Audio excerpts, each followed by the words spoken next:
قال رسول الله صلى الله عليه وسلم من صام رمضان إيمانا واحتسابا غفر له ما تقدم من ذنبه। যে ব্যক্তি ঈমানের সাথে সওয়াবের আশায় রমজানের রোজা রাখলো তার আগের সব গুনাহ মাফ। তিরমিজির 614 নম্বর হাদিস। قال رسول الله صلى الله عليه وسلم الصوم جنة حصينة। নবীজি বলেন রোজা হলো জাহান্নাম থেকে বাঁচার জন্য মজবুত ঢালের নাম হলো রোজা। জাহান্নাম থেকে বাঁচার মজবুত ঢালের নাম রোজা। যুবক ভাইয়েরা একটু মন দিয়ে শোনেন, অভিভাবকরাও শোনেন। বালেক ছেলেরা রোজা রাখে না, অথবা রাখে 3টা রাখে বা রাখে না, বা 5টা রাখে, অন্যগুলা রাখে না। তিরমিজির 723 নম্বর হাদিসে আছে, কেউ যদি ইচ্ছাকৃতভাবে কোনো বালেক মুসলমান ইচ্ছাকৃতভাবে একটা রোজা না রাখে, শরীয়তের বিধান কাফারা কয়টা? 60টা। এটা একটা বিধান শরীয়তের। কিন্তু সে যদি সারা জীবন রোজা রাখে, ওই একটা রোজার ঘাটতি পূরণ হবে না। একটা রোজা আল্লাহর কাছে এত দামি। অথচ এখন রোজা আপনার রাখে না বলে কি বললাম, বাবা মা সন্তানকে সাহারির সময় উঠায় না, বা স্বাস্থ্য নষ্ট হবে, ছোট মানুষ, 21 বছরের শিশু, 18 বছরের শিশু উঠায় না। রোজা রাখতে হবে, বলেন ইনশাআল্লাহ। সাবধান, এইসব ব্যাপারে অলসতা করা যাবে না।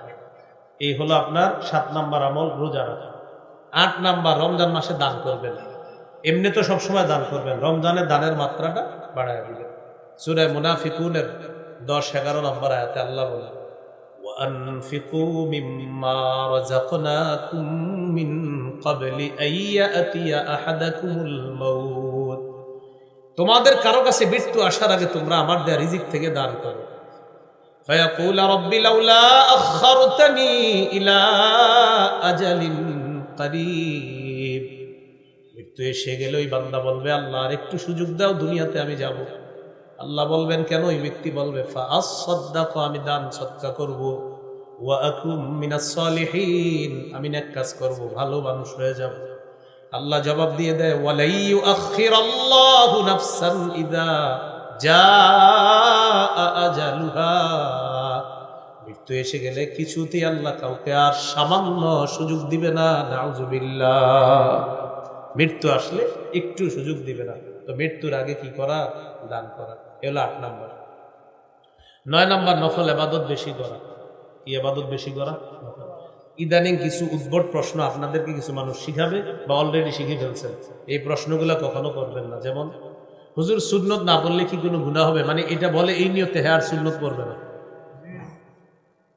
কি বলে? সুন্নত না পড়লে কি কোনো গুনাহ হবে, এটা এই নিয়তে করে, মানে উনি সুন্নত পড়বে না। তো আজকে আমি আপনাদেরকে বলি, মনে করেন এই মাঠের সবাই আমারে প্রশ্ন করছেন, হুজুর সুন্নত না পড়লে কোনো গুনাহ হবে, মনে করেন প্রশ্নটা আমারে করছে। আমি আপনাদেরকে উত্তর দেওয়ার আগে জিজ্ঞাসা করি, জান্নাত ওয়াজিব হোক এটা চান কারা আর চান না কারা? সবাই চাই। নবীজি বলেছেন, দৈনিক 12 রাকাত সুন্নত যারা পড়বে ওয়াজাবাত লাহুল জান্নাত, তার জন্য জান্নাত ওয়াজিব। এখন আপনি সিদ্ধান্ত নেন, কি সুন্নত না পড়লে গুনাহ হবে এই প্রশ্ন করবেন, না সুন্নত পড়বেন? কি চিন্তা, কি প্রশ্ন? সুন্নত না পড়লে গুনাহ হবে। তো আমি বললাম সুন্নত পড়া জান্নাত ওয়াজিব হবে, কোনটা চান? মুসলমান হইলে টেনশনে পড়ে যাবে, তাহলে তো ওয়াজিব হোক এটাই চাই। তো বাস, এই প্রশ্ন আর করবেন না, সুন্নত পড়েন 12 রাকাত। আবু দাউদের হাদিস 864 নম্বর হাদিস।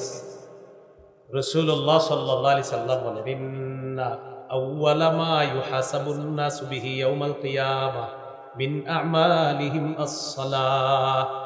কিয়ামতের ময়দানে মানুষের হিসাবের মধ্যে সর্বপ্রথম হিসাব হবে, আমলের যে হিসাবটা হবে এটা হবে নামাজের হিসাব। নামাজের হিসাবের মধ্যে যখন দেখা যাবে ফাইন কানাত তাম্মা কুতিবাত লাহু তাম্মা, আল্লাহ তাআলা ফেরেশতাদেরকে বলবেন তার ফরজের হিসাবগুলোর কি অবস্থা একটু দেখো। ফেরেশতারা ফরজ আমলগুলো দেখে বলবে আল্লাহ পরিপূর্ণ আছে। আল্লাহ বলবে সওয়াবটাও পরিপূর্ণ লিখে দাও।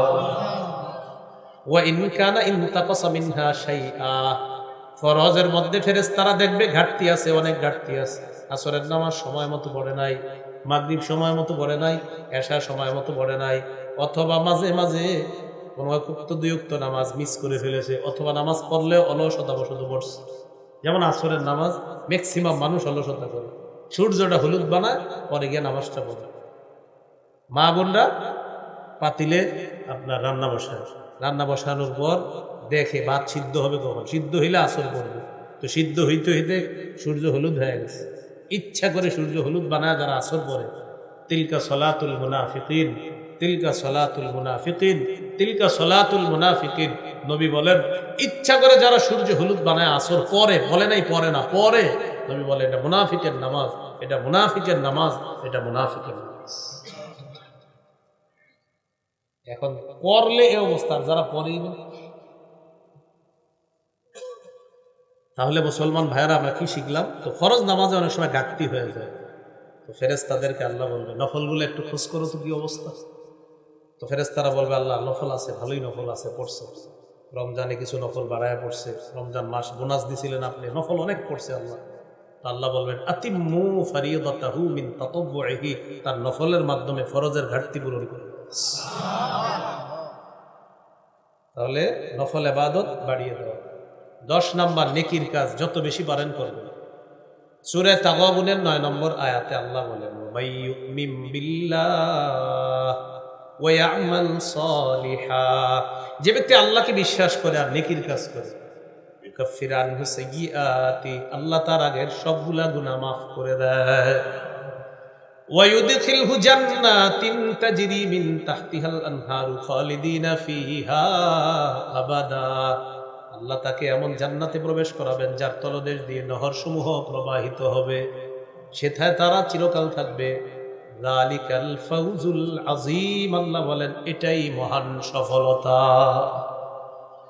নেকির কাজ বেশি বেশি করা, যারা আল্লাহর সাক্ষাৎ কামনা করি 2টা কাজ বেশি বেশি করতে হবে। এর মধ্যে একটা হলো নেকির কাজ বেশি করা, 2 নাম্বার শিরিক মুক্ত ইবাদত করা। সূরা কাহফের সর্বশেষ আয়াত 110 নম্বর আয়াত, 16 পারা 4 নম্বর পৃষ্ঠায় আল্লাহ তাআলা বলেন ফামান কানা ইয়ারজু লিকা রাব্বিহি ফালইআমাল আমালান সালিহা, যে ব্যক্তি তার রবের সাক্ষাৎ কামনা করে সে যেন নেক কাজ করে, ওয়ালা ইউশরিক বিইবাদাতি রাব্বিহি আহাদা, সে তার রবের ইবাদতে যেন কাউকে শরীক না করে। আল্লাহ আমাদেরকে এই রমজানে বেশি বেশি নেকির কাজ, আর এই নেকির কাজটা করব, পাশাপাশি সব সময় যেন নেকির কাজের অভ্যাসটা ধরে রাখতে পারি, আল্লাহ তৌফিক দান। আমিন। 11 নম্বর দোয়া করা, রমজানে বেশি বেশি দোয়া করব।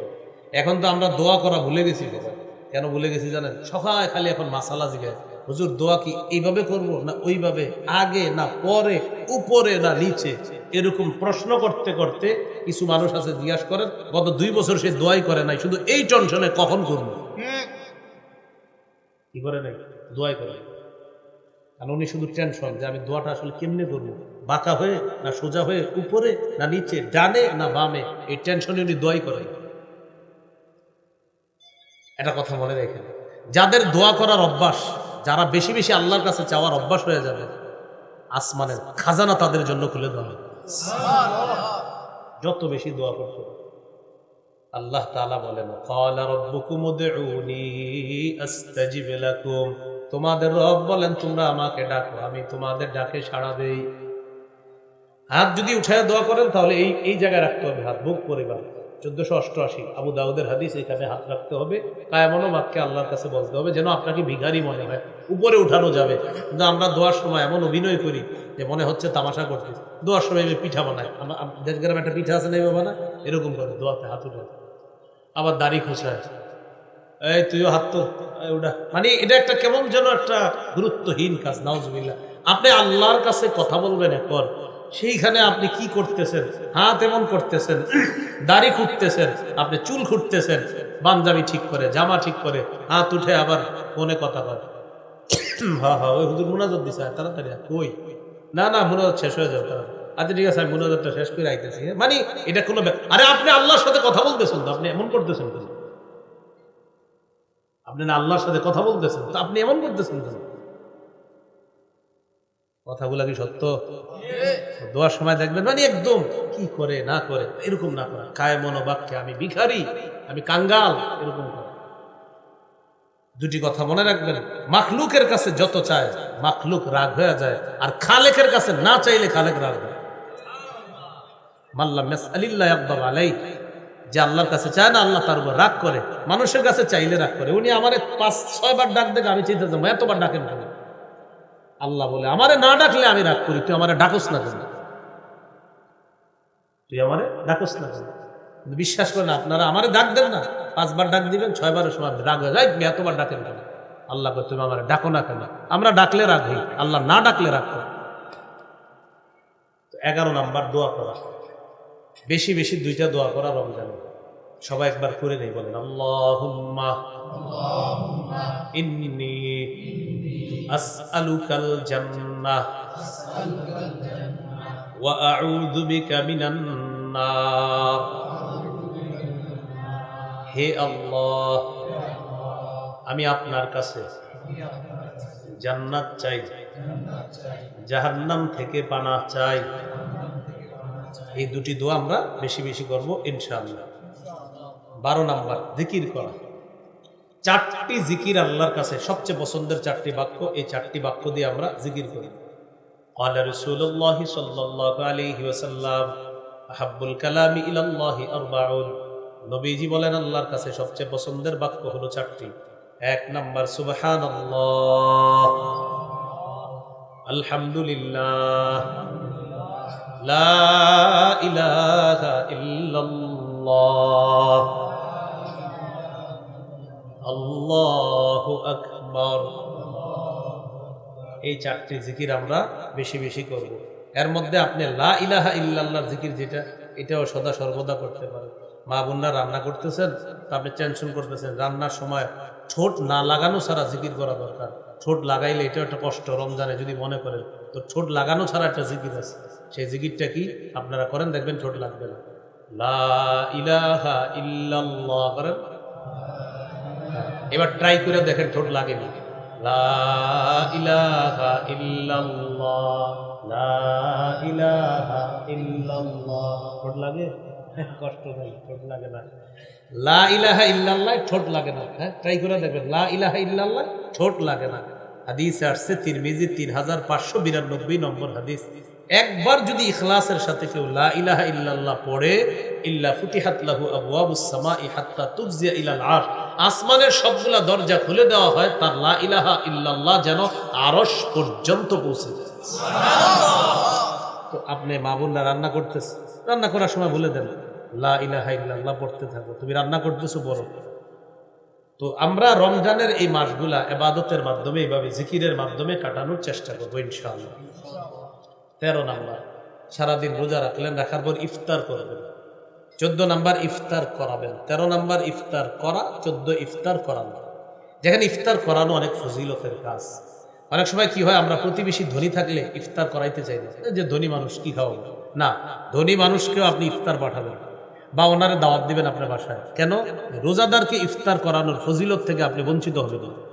তাহলে গরিবদেরকেও ইফতার খাওয়াবেন, আর আপনার প্রতিবেশী যদি ধনীও হয় তার জন্য পাঠাবেন, উনিও আপনার জন্য পাঠাবে। এটা হলো মহব্বত, ভালোবাসা আর ইফতার করানোর ফজিলত কামাই করার জন্য।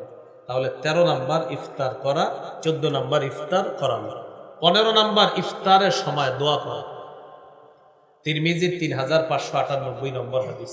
হাদিসটি শোনানোর আগে আপনি আপনাদেরকে একটু বলি, কাল কল্পনার জগতে আপনারা নিয়ে আসেন। রমজানে আর কল্পনা লাগবে না, সরাসরি মনে করেন সামনে আলুর চপ, বেগুনি, শরবত, মালটা, আপেল, কমলা সব আছে। এই মুহূর্তে খিদাটা, একটু পরে 5 মিনিট পরে ইফতার, কি মন চায়? খাইতে মন চায় না? কিন্তু খাই না কেন? কার হুকুম নাই? এ দেখেন সব সামনে আছে, ডিলিশিয়াস খাদ্য, লোভনীয় খাদ্য, খাই না কেন? আমার রবের হুকুম আসে না, তাই খাই না। তাহলে রব কতটা খুশি হয়, দেখো আমার বান্দা সব খানা নিয়ে সামনে বসা, ও খায় না, ও আমারে ভয় পায় তাই খায় না। আমি একটু পরে ওরে হুকুম করব, তখন খাবে। তো ওই সময় আল্লাহর সাথে আপনার রব সম্পর্কটা কতটা মজবুত হলে আপনি তখন রবের হুকুম অমান্য করে খান না, সম্পর্ক কতটা মজবুত, ওই টাইমে দোয়া করবেন কবুল। ইফতারের সময় দোয়া কবুল, ইফতারের সময় দোয়া করবেন। তিরমিজি 3598 নম্বর হাদিস। قال رسول الله صلى الله عليه وسلم ثلاثة لا ترد دعوتهم, 3 ব্যক্তি দোয়া ফিরিয়ে দেওয়া হয় না। 1 নাম্বার as-সাইমু হাত্তা ইফতিরা, রোজাদার যখন ইফতারের সময় দোয়া করে তার দোয়া ফিরিয়ে দেওয়া হয় না। 2 নাম্বার আল ইমামুল আদিল, ন্যায়পরায়ণ পুরুষ শাসকের দোয়া ফিরিয়ে দেওয়া হয় না। ন্যায়পরায়ণ পুরুষ শাসক, কি শাসক? কি শাসক? ন্যায়পরায়ণ পুরুষ শাসক। আবার বলেন কি শাসক? ন্যায়পরায়ণ পুরুষ শাসকের দোয়া ফিরিয়ে দেওয়া হয় না। হ্যাঁ, পরায়ণ পুরুষ শাসক। আল্লাহ যেন কিয়ামতের আগে আমাদের বাংলাদেশে কোনো নারী শাসক আর না আনে। রাসূল সাল্লাল্লাহু আলাইহি সাল্লাম বলেন, লা ইউফলিহা কওমুন ওয়াল্লাহু আমরাহুম ইমরাআতান, ওই জাতি কিছুতেই সফল হবে না যে জাতি তাদের নেতৃত্বে কোনো নারীকে বসায়। এই জন্য আল্লাহর কাছে দোয়া কর, আল্লাহ আমাদের দেশে একজন ন্যায়পরায়ণ পুরুষ শাসক আপনি দিয়ে দেন। হ্যাঁ, ন্যায়পরায়ণ পুরুষ শাসক। এরপরে যদি কারো মনে হয় না হুজুর আমরা নারী শাসক চাই, আপনি একটা পোস্টার বানাবেন, আগামীতে নারী শাসক দেখতে চাই, হাদিসের ভাষ্য অনুযায়ী সারা জীবন হতভাগা থাকতে চাই, এরকম লিখে দিন। যদি বলে নারী শাসক দেখতে চান তো লিখে দিন নিচে আমি হতভাগা থাকতে চাই। এই যে আপনি কেউ কিছু বলবেন না, কারণ আপনি নিজেই সিদ্ধান্ত নিয়েছেন আপনি পুরা কবল থাকবেন, হতভাগা থাকবেন। আপনি চান আপনার ভাগ্য যেন পরিবর্তন না হয়, এটা তো আপনি নিজেই চান। তাহলে 1 নাম্বার রোজাদারের দোয়া, 2 নাম্বার ন্যায়পরায়ণ পুরুষ শাসকের দোয়া ফিরিয়ে দেওয়া হয় না, 3 নাম্বার ওয়া দাওয়াতুল মাজলুম, মাজলুমের দোয়া ফিরিয়ে দেওয়া হয়।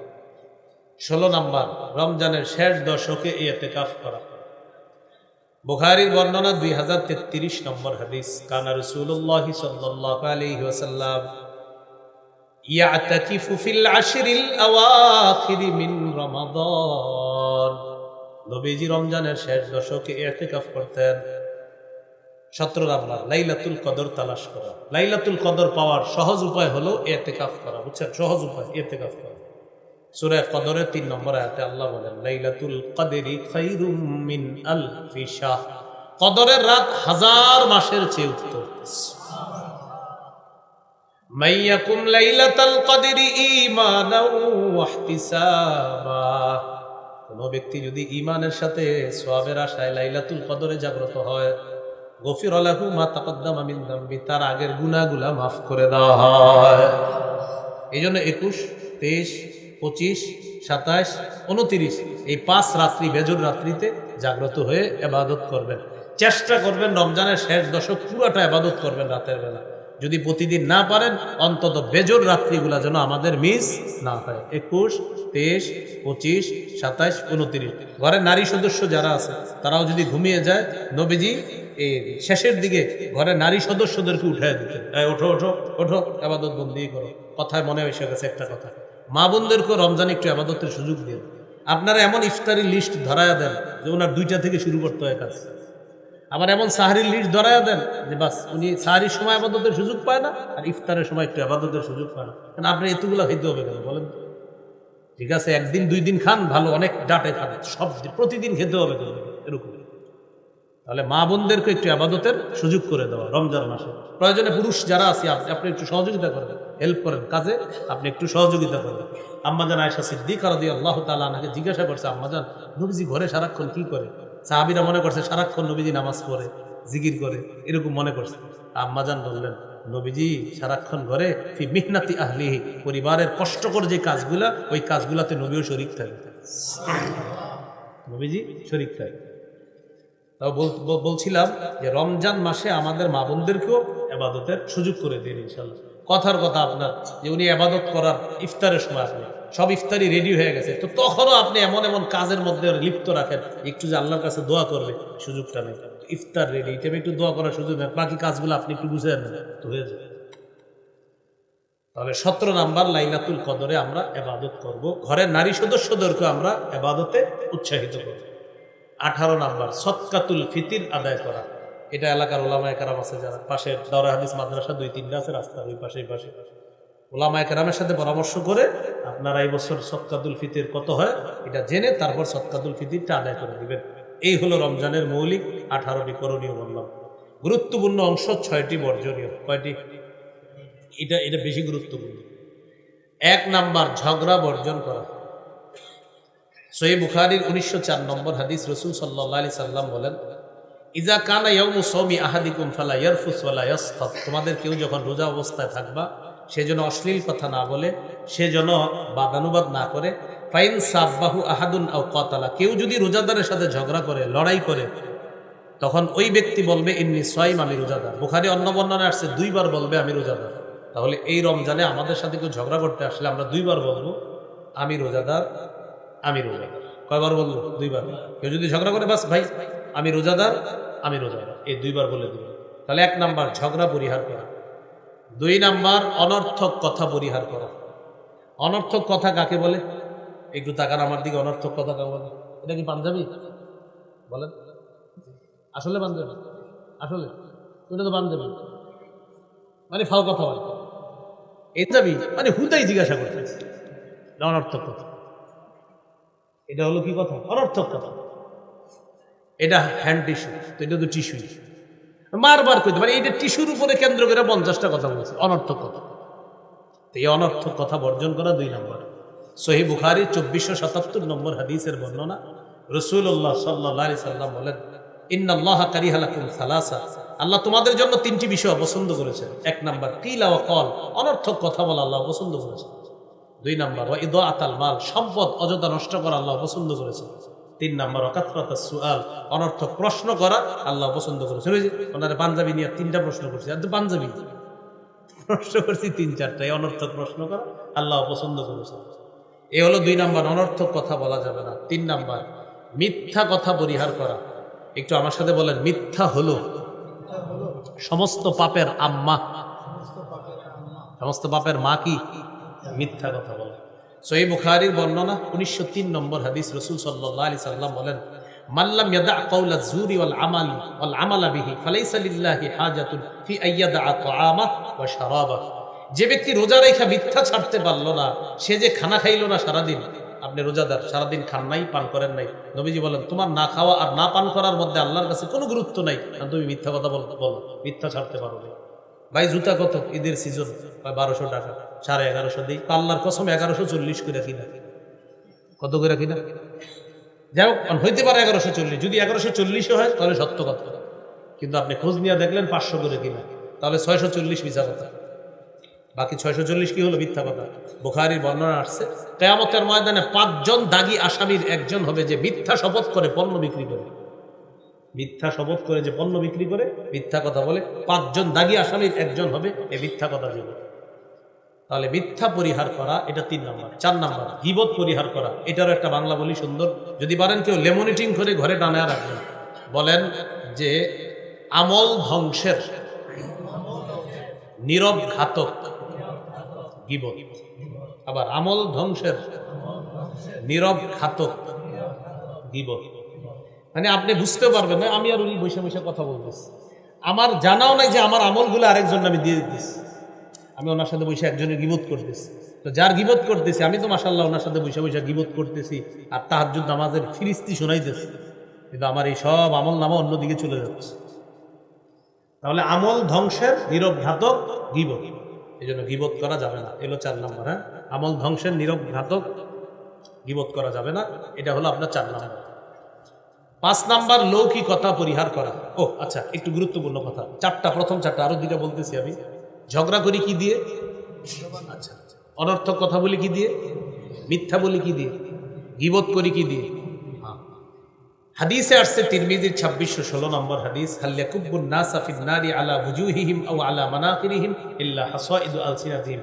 বেশিরভাগ মানুষ জাহান্নামে যাবে, মাথাটা নিচে, পাগুলা উপরের দিকে দিয়ে তাদেরকে জাহান্নামে নিক্ষেপ করা হবে শুধু জিহ্বার অপরাধের কারণে। তাহলে আজকে গুরুত্বপূর্ণ কথা শিখলাম, মিথ্যা বলি জিহ্বা দিয়ে, অনর্থক কথা বলি জিহ্বা দিয়ে, ঝগড়া করি জিহ্বা দিয়ে, গীবত করি জিহ্বা দিয়ে, আর জিহ্বা বেশিরভাগ মানুষকে জাহান্নামে নিবে। তাই আমরা আজকে থেকে প্র্যাকটিস করব যে আমরা জিহ্বা নিয়ন্ত্রণ করব। এই রমজানে আমাদের এই জিহ্বা দিয়ে আমরা কারো কোনো গীবত করব না, মিথ্যা বলবো না, অনর্থক কথা করব না, আমরা ঝগড়া করব না ইনশাআল্লাহ। 5 নাম্বার লৌকিকতা বর্জন করা। আমরা সিয়াম পালন করি কার জন্য? ইফতার কার জন্য? সাহারি কার জন্য? বাস আল্লাহর জন্য সব করা। কাউকে ইফতার খাওয়াবো কার জন্য? কম খাওয়াই, একটা খেজুরও যদি খাওয়াই কার জন্য? আবার ভরপুর ইফতার খাওয়াবো কার জন্য? বাস সব আল্লাহর জন্য হবে, মানুষকে দেখানোর জন্য হবে না। বুলুগুল মারাম হাদিসের কিতাব 440 নম্বর হাদিসে আছে, ইন্না আখওয়াফা মা আখাফু আলাইকুম আশ-শিরকুল আসগর ওয়ার রিয়া। তোমাদের ব্যাপারে আমি সবচেয়ে আশঙ্কা করি তোমরা ছোট শিরকে লিপ্ত হয়ে যাবা। এই ছোট শিরকটা হলো লোক দেখানো, ইবাদত করা। তাহলে লৌকিকতা বর্জন করা। 6 নাম্বার অপচয় বর্জন করা। অপচয়, আমরা না রমজান মাসে অপচয় করে ফেলি অনেক সময়। ইফতারের সময় কি মনে হয় জানেন? আমারও মনে হয় যে আমি সব খাবো, যে আপনি পানি আর শরবতটা আর খেজুরটা খাবেন শেষ। আপনার আগে কি মনে হয়? সব খাবো, দাও দাও আরো দাও, কি কি আছে দাও। এরপরে সব মাখাইছেন মাশাআল্লাহ, পরে আর খাইতে পারেন না। কেন অপচয়টা করলেন? ছোট্ট একটা, সবাই একসাথে বসলে খান, সমস্যা নেই। কিন্তু আপনি দেখবেন আমাদের এই সমস্যাগুলো হচ্ছে, আমরা অপচয় করি। অপচয় কিন্তু করা যাবে না ভাই। সর্বশেষ গুরুত্বপূর্ণ একটি কথা দিয়ে শেষ করব, এটা আমার সাথে একটু বলেন। আমাদের ইফতার যেন মাগরিবের জামাত ছুটে যাওয়ার কারণ না হয়। যদিও এই কাজটি অনেক বেশি হয় না, ইফতার করে আস্তে আস্তে ঢেকুর তুলে পান খায়, চা খায়, আরো নাকি ওনার লাগবে অনেক কিছু, এরপর মসজিদে আসে, আসসালামু আলাইকুম, আসসালামু আলাইকুম, নমস্কার। প্রিয় ভাইয়েরা, শেষের কথাটা অনেক গুরুত্বপূর্ণ। আমাদের ইফতার যেন আমাদের মাগরিবের জামাত ছুটার কারণ না হয়। আরেকটি গুরুত্বপূর্ণ বাংলা বলছি আপনাদেরকে, আল্লাহর এক ইবাদত পালন করতে গিয়ে আরেক ইবাদতে যেন শিথিলতা না আসে। আমার রবের এক বিধান পালন করতে গিয়ে আরেক বিধানে যেন শিথিলতা না আসে। রোজা আমার রবের বিধান, ইফতার আমার রবের বিধান, মাগরিব আমার রবের বিধান, সবগুলো আমি যথা সময়ে সঠিকভাবে করা, এটা আমার রবের বিধান। মনে থাকবে তো ইনশাআল্লাহ? আল্লাহ তৌফিক দান করে।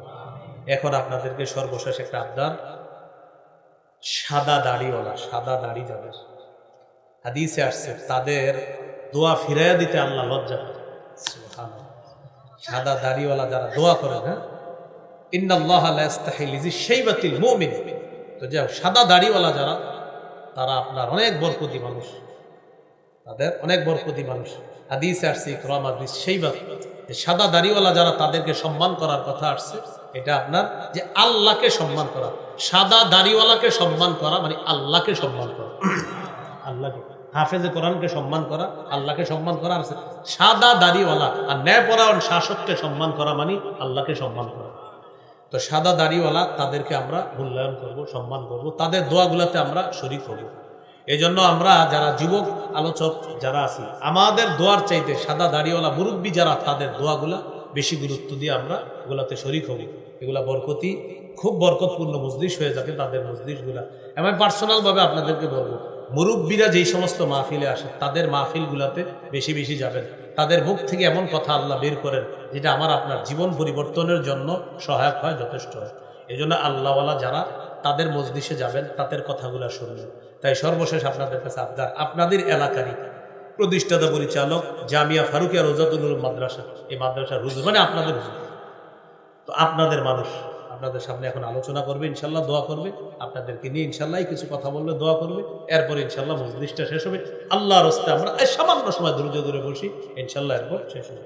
আসসালামু আলাইকুম।